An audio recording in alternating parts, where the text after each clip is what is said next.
How's it going, guys? My name is Lee Woodmansee, and I am the campus minister here at the Baptist Collegiate Ministry at the University of Arkansas at Fort Smith. And I am very excited about today's content. We're going to be looking at session 4 of our Women Through the Bible series for our Connect groups here this fall.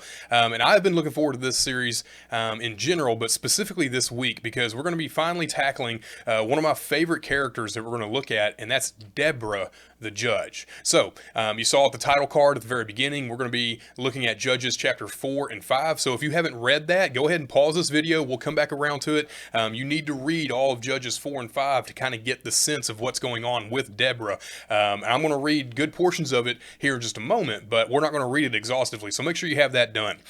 So come back to us whenever you get that read. But if you have read it, rock on. I'm excited about this because we're going to be looking at Deborah, who is the third of the 12 judges that are listed for us in the book of Judges in the Old Testament. And Judges is like the second book of the historical books in the Old Testament. And so there's a whole lot of information there that is basically told narratively. And now we're going to see not only just narrative portions here in chapter 4, but also in chapter 5, we're going to see a lot of poetry that is written for us in Judges chapter 5. So I'm really looking forward to this. And I'm looking forward to the fact that we're talking about a judge, because I feel like we're pretty familiar with judges on the whole, or at least we think we are, because we know guys like Gideon and Samson, and we think, well, we know the judges because we know those two figures. Well, the problem is that there are a whole host of other unfamiliar, to us at least, judges like Othniel, Ehud, and Shamgar. Shamgar is literally listed like the verse before Deborah, and he gets hardly any play because the biblical narrative just doesn't talk about him very much. So this is where I think we need to start off with. I think we need to start off by understanding what judges are. Who are they? What do they do? Do they just do they serve the same function as like a judge does in our context with like a legal system with a judiciary? Because it's not exactly that same thing. And so the first thing that I would say is the word in Hebrew for judge is shafat. And a shafat is somebody who was able to judge. It's just a verb that means to render a verdict. To judge is basically what shafat means. It's somebody who brings about justice, right? And now that corresponds to our understanding of a judge fairly well. However, there's a couple other ways that we can translate that word shafat. A shafat is somebody who could also deliver you. Someone who brings about justice. Now, in the sense of like not just rendering a verdict as to what is right and what is wrong in the sense of justice, but bringing about justice in the sense of like there is action required to correct injustice. And I think that idea carries a little bit more closely to what we understand the judges being in the book of Judges, especially when we think of guys like Gideon who are called to lead Israel in a story that we're really familiar with, because Israel was being oppressed by their nations that were around them. And so there was injustice in his day, and he was called to overthrow those wicked nations so that justice might reign with Israel. Now, that being said, we need to understand what the primary role of a judge was. Their primary role was to lead the people of Israel to bring about justice. But here's the thing. We need to understand the context of Judges as a whole. In the book previous to Judges is Joshua, and that's the conquest of the land. So Israel had made its way into Canaan, and they are now fully taking over the land in a sense, but they never really finished the job. There are still all these other tribes around them. They had never completely conquered everyone around them. And since they were still this very tribal confederation of people groups that made up Israel, there was no king. And in fact, that becomes one of the key issues later in the book, is that because there was no king, they just did whatever was right in their own eyes. The book of Judges is all about how without proper leadership, both, governmentally, but more importantly, spiritually, there is no one to restrain evil from the people. And because of that, they get sideways all the time. There has been a well-documented series of events that happen in the book of Judges where Israel would be oppressed by a foreign nation. They would cry out to God for deliverance and crying out for God to save them. So God would raise up a judge, a deliverer, a shaphat, and he would use that person to bring about justice. And then after there was that justice that was served, there would be peace given to the people for a time, but then they would fall back into sin. And then the cycle would just start over again. And that's basically what we see happening over and over and over again in the book of Judges. And so, where do we find ourselves in our context? With Judges chapter 4 and Judges chapter 5. I want to give us as brief of a context as I can, because I don't want to spend too much time here because we've got a lot of stuff that we need to get to already. But here's what I would say. Judges chapter 3 is this wild story of this cat named Ehud, who is basically an assassin. He stabs this really fat ruler and like leaves the sword in and just walks out while the dude's in the bathroom. It's weird. It's a great story. Go read it. But immediately after that, we see that there was peace, but then eventually the Canaanites are oppressing Israel. And so that's what we see, the very first thing. Jabin, the king of Canaan, was oppressing Israel. He was ruling over them. And there was this cat named Sisera, who was the commander of his army. And he's actually going to be like the principal character or antagonist in this narrative that we're going to see in chapter 4 and 5. And he is the one who is the commander of Jabin's armies. And their army is a massive army. They have 900 chariots of iron. And we got to keep in mind, like, relatively speaking, 900 is not a large number, but for the scale of warfare in the ancient Near East, especially for the way that Israel would have experienced it with primarily being light infantry, going against 900 chariots was a death wish.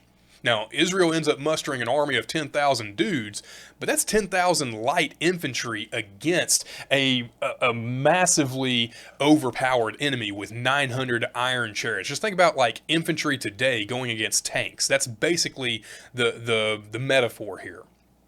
So they have this massive army, and there's just oppression. And so who do we see enter the frame is Deborah. And Deborah was a prophetess who was already serving as a judge over Israel. She would constantly be hanging out at the palm of Deborah. People would come to her down in the southern part of Israel, and she would just render verdicts. Like, she would give justice to those who were seeking it, and she would be the one who would actually bring about justice where there was no justice. And so she is already serving in this really high capacity role for Israel when all this is already popping off. But then we see that as a prophetess, she gets a word from the Lord that she is to lead Israel out of this oppression.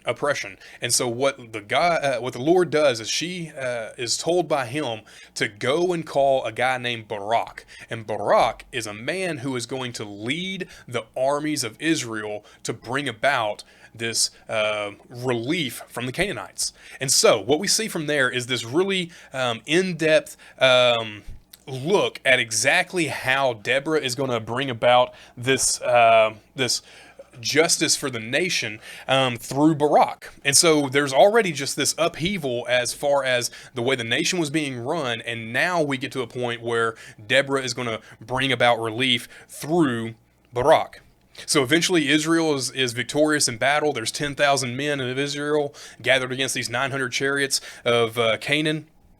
And here's the deal. The army is absolutely routed. Barak absolutely destroys the 900 chariots, and the leader, Sisera, he eventually just flees the battlefield. And when he flees, he runs into this hut of this lady that will be introduced here in a little bit, this woman named Jael or Jael. And while this dude's there trying to catch his breath, he asks for some water. And Jael gives him, instead of water, like milk. And it puts homeboy to sleep. And while he is asleep, she takes a tent peg and drives it through his skull and kills the guy in one shot. Crazy story. Right? We're going to look at this in detail here in just a bit, but that's how this dude's life ends. Not by Barak, not on the battlefield, not from Deborah, but this unknown character that basically prior to her showing up is not even known to us in the narrative. And so Jael kills this dude with a tent peg to the head. And then Barak goes and he cleans up, he mops up for a couple of months, and eventually Israel is liberated from the oppression of the Canaanites. So then in chapter 5, Deborah leads Israel in this song of praise. She leads them in worship. And through this song, we're going to see a recounting of the events that happened in chapter 4. There's going to be these poetic devices that are going to be used. But that's basically what happens in our narrative and within our context as a whole for today. And so now we want to get into that point of what exactly are we to learn from this text? I think there's at least a couple of different things that I think we should really think about. I've got 4 main ones, but here's the very first thing that I think we ought to learn is that Deborah is the most godly of all the judges listed in the book of Judges. I think the number one thing we need to see, as we were talking about women in the Bible, women through the Bible, and we're looking at Deborah in her context of the judges, she is actually the most godly of all of them. And now that might sound like inconsequential right off the bat, but let me just say it this way. When we think of some of the other judges, they aren't paragons of moral virtue, right? I mean, they are, all of them, every single one of us, because humanity is broken and flawed by sin. I'm not just talking about that. I'm talking about these cats are generally, after Deborah, they are all deeply flawed. Gideon, in chapter 6, is an absolute coward. Homeboy is hiding in the threshing floor. He's hiding in a hole so people don't see him doing his work. One of the next judges we see is Jephthah in chapter 11, and Jephthah is a warrior who absolutely drops the hammer on Israel's enemies. But he also basically conscripts his own daughter as a human sacrifice because he makes a tragic vow. And then we have Samson. And if we think Samson is one of the more difficult judges to wrap our heads around, like, yeah, because the dude, like, constantly is breaking his Nazirite vow. You can see in chapters 13 through 16, this dude is constantly jacked up. Constantly. The majority of the judges that we see, especially after Deborah, are not paragons of moral virtue. They are deeply flawed. However, there's not a single mention of anything like that with Deborah. In fact, it's the exact opposite. So here's what I want to do. I want to look at Judges chapter 4, starting in verse 4. And I'm going to pull this up on my screen up here so you can read along with me. But this is what we see in Judges chapter 4, starting in verse 4. Now Deborah, a prophetess, the wife of Lapidoth, was judging Israel at that time, and she used to sit under the palm of Deborah between Ramah and Bethel in the hill country of Ephraim, and the people of Israel came up to her for judgment.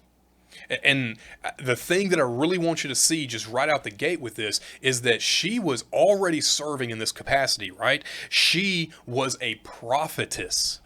Do you realize that there are only 5 people in the Old Testament, women, who are said to be prophets or prophetesses? One of them is Miriam, right? We see her as being a huge figure, especially in Exodus and Numbers. And so she is on the level of one of only 5 people in the Old Testament, and there's Deborah. Which, by the way, I said that she is the most godly of all the judges listed in Judges, and I say that as a technicality because I think technically Samuel is like the last judge. He's never said to explicitly be a judge as the title of the Shaphat. However, he serves in that role. And what was Samuel? He was a judge and a prophet. So we have Deborah, who is on the same ground, the same level as Samuel, essentially. Like, that's the level of godliness that we're talking about here. The only other judge to combine those 2 offices was Samuel. The second thing that I want you to see is that she was constantly hanging out at what we would call the palm of Deborah. This means that she had been there for a while and had been established as someone who was judging over Israel. And this is where I think we need to understand the difference between a judge in our context and a judge in Israel's context. Because for us, when we think about what makes the best judge in the United States, we would say someone who is incredibly academic, somebody who understands the law in and out, and they are able to litigate well. They are able to take precedent and arguments and understand exactly what's going on and render a verdict. That's not how judges worked in Israel. In fact, the way that we would say that the most excellent quality for a judge is this unbiased opinion and this cold, kind of calculated assessment of the facts, and that's what we want. In Israel, what you wanted from a judge was someone who had absolute moral character that was uncompromised in any way. Whenever you would come to a judge to render a verdict, yes, you were making arguments. Yes, you were talking about the facts. Yes, you were talking about these things. However, the primary expectation of a judge is that they would be able to render moral clarity. And here is Deborah out at the Palm of Deborah, where she was already serving in a role that was normally reserved for men. Normally reserved for men. So this tells me that as she was operating in Israel, people would come to her, as Judges 4 tells us, she was already a wise and trusted counselor. And remember, this is all couched under the idea that she is the most godly of the judges. Like, that is critical for us to see, not just because it's an incidental detail that Deborah happened to be a woman, but like, no, that's a key detail, is that is the content of her character. That is what kind of a quality woman we were talking about here. And later on, I'll turn here in just a second. She is actually given this honorific title that we see showing up in the song that she sings a little bit later in chapter 5. So in chapter 5, verse 7, we see that in the days of Shamgar, son of Anath, which is one of the judges immediately before Deborah, in the days of Jael, the highways were abandoned, the travelers were kept by the byways, everything's bad. The villagers ceased in Israel, they ceased to be until I arose. I, Deborah, arose as a mother in Israel. And that is a really critical honorific title that is given to her. Like, that's not just something to say, oh, she had a bunch of kids. That's not something to say that she served as a paragon of femininity necessarily. It's an honorific title saying that she nurtured the nation of Israel. She was a mother to Israel in that sense. Like, she is clearly the most godly of all the judges that we see in the book of Judges. And the fact that she, a woman, is not incidental, and that's to be celebrated for who she actually is. So the first thing is, she was extremely godly, the most godly one. But here's the second thing that I want us to see, and that we're supposed to learn from our text, is that she is actually given a form of leadership over Israel's military. And that's not definitely not something that happens typically. I want to turn back to our text here on the screen, and I want to show you this. In chapter 4, she says that she used to sit under the palm of Deborah, and that she would render judgment. Verse 6, she sent and she summoned Barak, the son of Abinoam, from Kadesh Naphtali, and said to him, has not the Lord, the God of Israel, commanded you, go, gather your men at Mount Tabor, taking 10,000 from the people of Naphtali and from the people of Zebulun. And I will draw out Sisera, the general of Jabin's army, to meet you by the river Kishon with his chariots and his troops, and I will give him into your hand. Here's the thing that I want us to see whenever we talk about her being given this leadership over Israel's army. Let's be really clear. She was not the commander of Israel's army. Barak was. She was the judge. She was the prophet, the prophetess that heard the word from God saying, go get Barak, call that dude out, tell him to do the things that I've told him to do. So she, in a sense, is the one who is in charge of the commander of the army.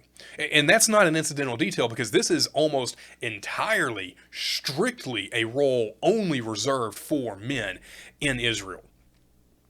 And here she is, commanding Barak.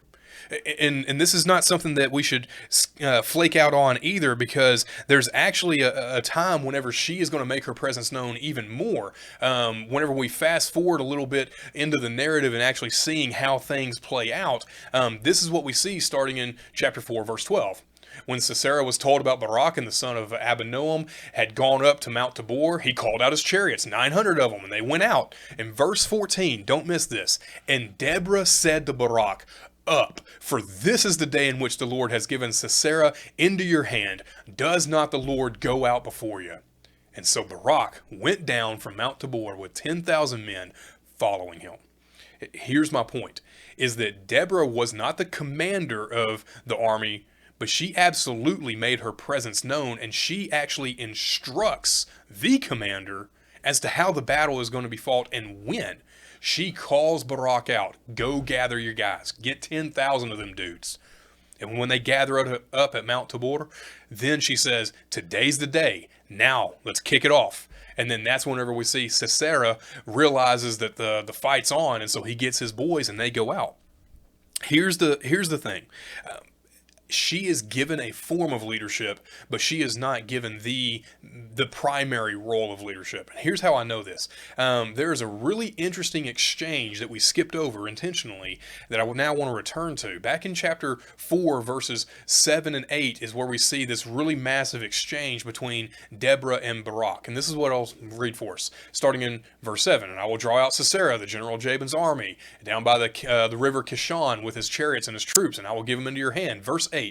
And Barak said to her, if you will go with me, I will go.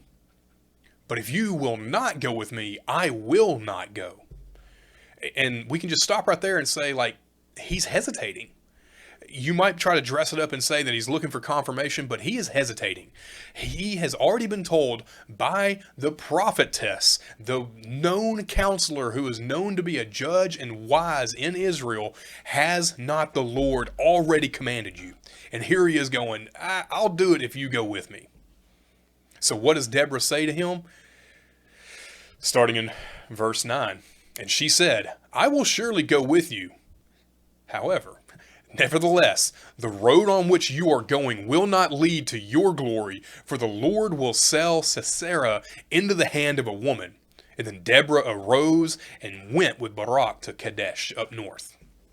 Here's what I want us to see, is that whenever Barak hesitates, Deborah absolutely makes known to him, well, this is what's actually going to happen.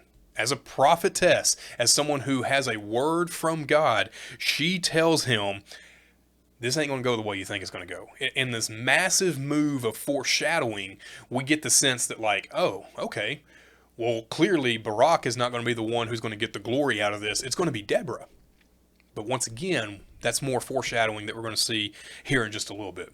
So the first thing that I wanted us to see is that how godly Deborah was. The second thing is to see how she was given a form of leadership over Israel's military, which was never done before. But here's the third thing that I want us to understand from our text. Here's the third thing I want us to learn. God will use whoever he pleases to bring about justice. God is not constrained to our own imaginations and our own influences and culture or our paradigms, and that he must work within that in order to bring about justice the way that that we want him to. He will use whoever he wants in order to do this.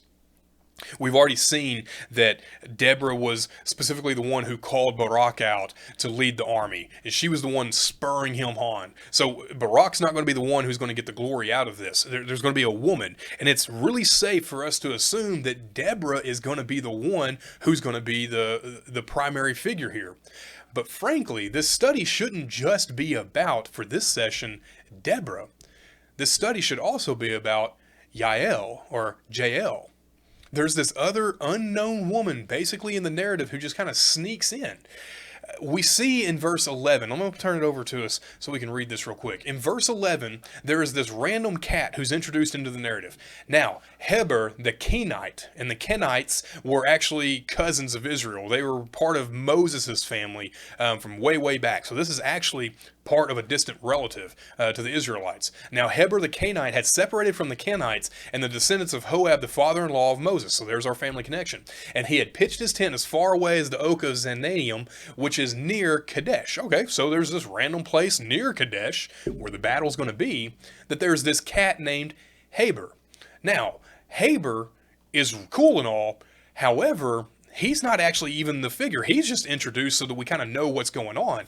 Verse 17 says this, but Sisera fled away on foot to the tent of Jael, the wife of Heber. So it's not even just Deborah, it's Jael. And she welcomes him into the tent. Verse 18, and Jael came out to meet Sisera and said to him, turn aside, my lord, turn aside to me, do not be afraid. And so he went aside and he went into her tent, and she covered him with a rug. Homeboy is exhausted from the battle. Maybe he's cold, I don't know, but she's hiding him for sure. She's got him covered up. In verse 19, and he said to her, please give me a little water to drink, for I am thirsty. And this is where I alluded to earlier. Instead of giving him water, she gives him milk. And so she opened a skin of milk and gave him a drink and covered him.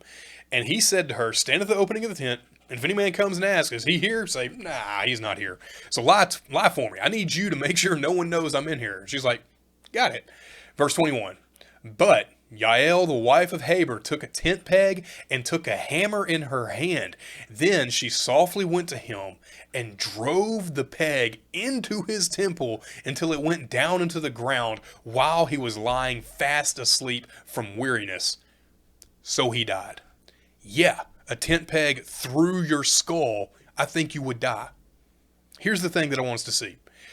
God absolutely will use whoever he wishes to bring about justice. He is not confined to the ways that we think things should go. He uses this, frankly, unknown woman until she just appears in the narrative and she one-shots a tent peg through this dude's skull. Which, by the way, let's just kind of step back for a moment.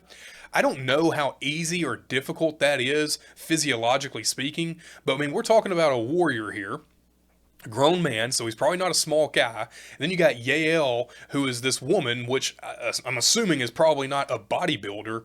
How is it possible for her to one shot take this tent peg and drive it all the way through this guy's head? I don't see any other way that that happens other than divine assistance. That God was with her in this moment to bring about justice. And he uses this unknown figure that we can't even predict, because we thought Deborah was going to be the one who's going to get the glory. Nope. This random wife named Jael kills this man with a tent peg and a hammer. I keep getting hung up on that because that's just so fascinating to me that that's how this actually goes down. But here's the point that I want to make as a result of this. We don't get to choose who God is going to bless or use in his blessings. We don't get to choose who God is going to bless or who he is going to use in his blessings. Our job is to be obedient. Deborah says to Barak, has not the Lord commanded you? Go get your boys. We don't get to choose. God is the one who's going to choose. Barak hesitates, and then Deborah drops the hammer on him and says, well, just so you know, the road that you're on is not going to lead to glory for you. God is going to use someone else, and it's going to be a woman. And we think Deborah, really she means Jael. Notice after this is that Deborah doesn't actually seek glory for herself in this either. Even though what I just said is that God is going to use whoever he pleases, if somebody is going to have a claim on being able to lead Israel and take the glory for the day, big man history in this moment, we would think, oh, whoever's the most prominent is going to get the shine on this. We would think, okay, now Deborah's going to take credit, and she doesn't do that. In fact, what we see is that through her knowledge of who God is and his sovereignty and how he operates, Deborah actually elevates Jael. Turn with me in chapter 5. Let me turn it over here because I think this is just a great little bit for us because I alluded to it earlier, but this is what chapter 5 verse 6 says. In the days of Shamgar, the son of Anath, in the days of Jael, the highways were abandoned and the travelers kept by the byways. So we're talking about in the opening of the song, we're going to elevate who Jael is. Skip down to verse 24, and this is what we read in chapter 5, verse 24. Most blessed of women be Jael, the wife of Heber the Canaanite, of tent-dwelling woman, most blessed. In the moment when Deborah could take some shine for herself, she absolutely points the finger to Jael and says, God is going to bring glory and justice about by the hands of a woman, and it ain't even me, it's her. And I think that's just really pivotal for us to see. God will use whoever he pleases to bring about justice in the way that he sees fit. So let's recap really quickly. 1, Deborah was the most godly of all the judges. 2, she was given this form of leadership over Israel's military. 3, Deborah recognizes that God will use whom he pleases to bring about justice. And here's the last thing that I want us to see. In chapter 5, this is just a huge song of praise, recounting the events that narratively were told to us in chapter 4, now told poetically. Here's the last thing I want us to see. The natural response of deliverance that's brought about by God is worship. When we recognize that God has done something mighty for us and he has saved us, he has delivered us, that he has done something great, the natural response is worship. And here, this prophetess, this judge, Deborah, she's the one who leads out in this entire thing. Let's look in chapter 5, verse 1, and I want to show us something that we won't necessarily see in English, but it's there in the Hebrew, and it comes out a little bit here. In chapter 5, verse 1, this is what we read. Then sang Deborah and Barak, the son of Abinoam, on that day. We might blow past that and say, oh, Deborah and Barak. This is not Deborah and Barak. This is Deborah. She is the one who is leading this. The pride of place in the Hebrew is Deborah. She is the one who is primary here. What we see later on in this exact same psalm, this song that is sung in verse 7. The villagers ceased in Israel. They ceased to be until I arose. Barak and Deborah. No, not Deborah and Barak. Deborah, arose as a mother in Israel. Right then, what we see is that not that Deborah was taking the shine for herself, but she is just clearly illustrating this was done by God through me, and I'm going to lead everyone in worship. She is the one who is the author of this song, and she is the one who is calling the nation to join in.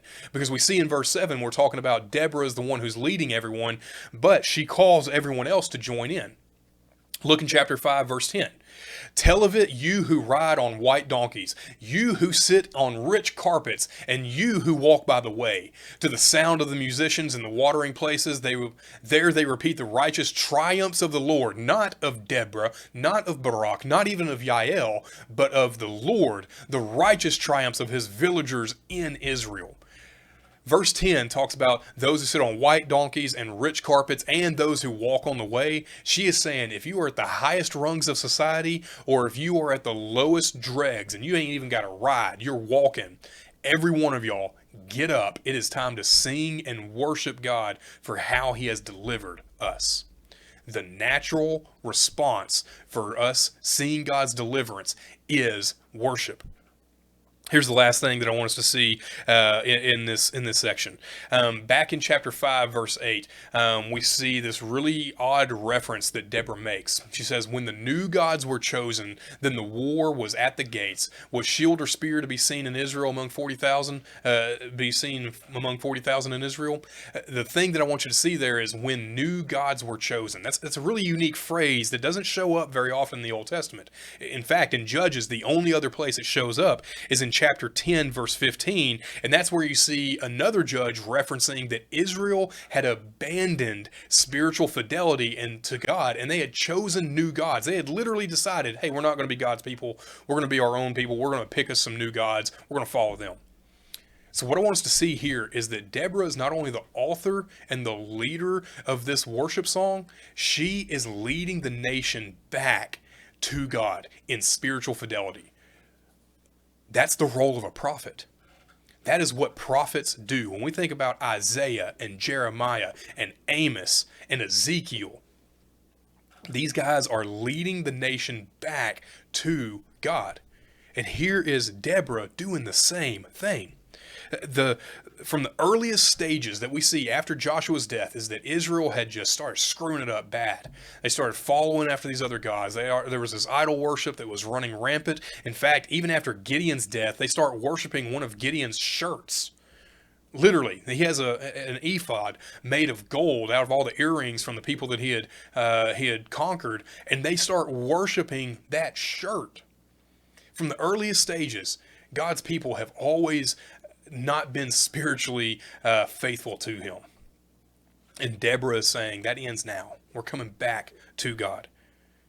And here's the last thing that I want us to see. I mentioned last thing, but this is really going to be the last thing. Whenever we are looking at this song, we'll pick it up in chapter 5, verse 12. This is what we see. Awake, awake, Deborah. Awake, awake, break out in song. Arise, Barak. Lead away your captives, O son of Abinoam.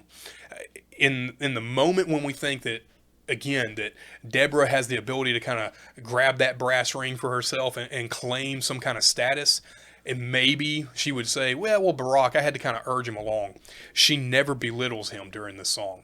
In fact, the rest of the account there, even all the way down into Jael's, is a very poetic way of talking about accurately what happened in chapter 4.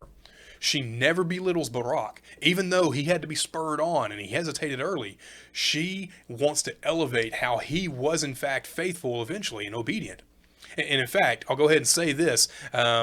It's odd that in Hebrews chapter 11, whenever the Hall of Faith rolls around, there's a couple of judges who are mentioned. Samson, problematic. Gideon, problematic. And Barak. Not Deborah. Barak. I don't fully know why that is, but we do know that he was faithful. And here in this song in Judges chapter 5, Deborah elevates how he faithfully led the nation's army of 10,000 men. I just think that's radical for us to see that she doesn't play coy with her place of pride, nor does she belittle others. She elevates everyone, and most importantly, she points us back to God. So that's our story of Deborah. That's what we're to learn from our text here. So I just want to highlight just a couple of things before we run out of time here, and that's our discussion questions. You'll see below in the video description, there's about 9 or so questions. I really want to draw your attention to just one. I think the rest of them are great. Y'all talk about them, think about it, let that spur on thoughts in your mind. But the one question that I want you to think about is number 8. What do we miss out in our own lives when leaders fail to lead? What can we forfeit when people in positions of influence fail us? I think that's a really important question for us to consider, not because of just the implications of what it means for our leaders, but also, don't miss this, for us.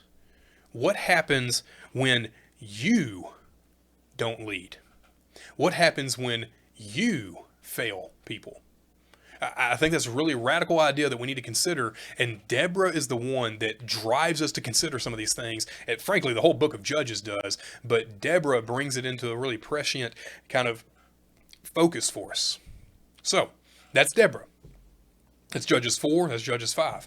I am glad that you guys have hung around. This is session 4. We got 6 more that are coming after this. I am looking forward to answering any questions you may have. You can always drop us a comment in the video. You can always reach out to us with any of our social media. You know how to get a hold of us. I just want to leave it there. I am thankful that you guys are joining along with us. I'm praying that this has been beneficial for you. And we will always want to end with the way that we normally do on these videos and podcasts. And that's with our benediction of sorts, and it's this: do good and don't sin.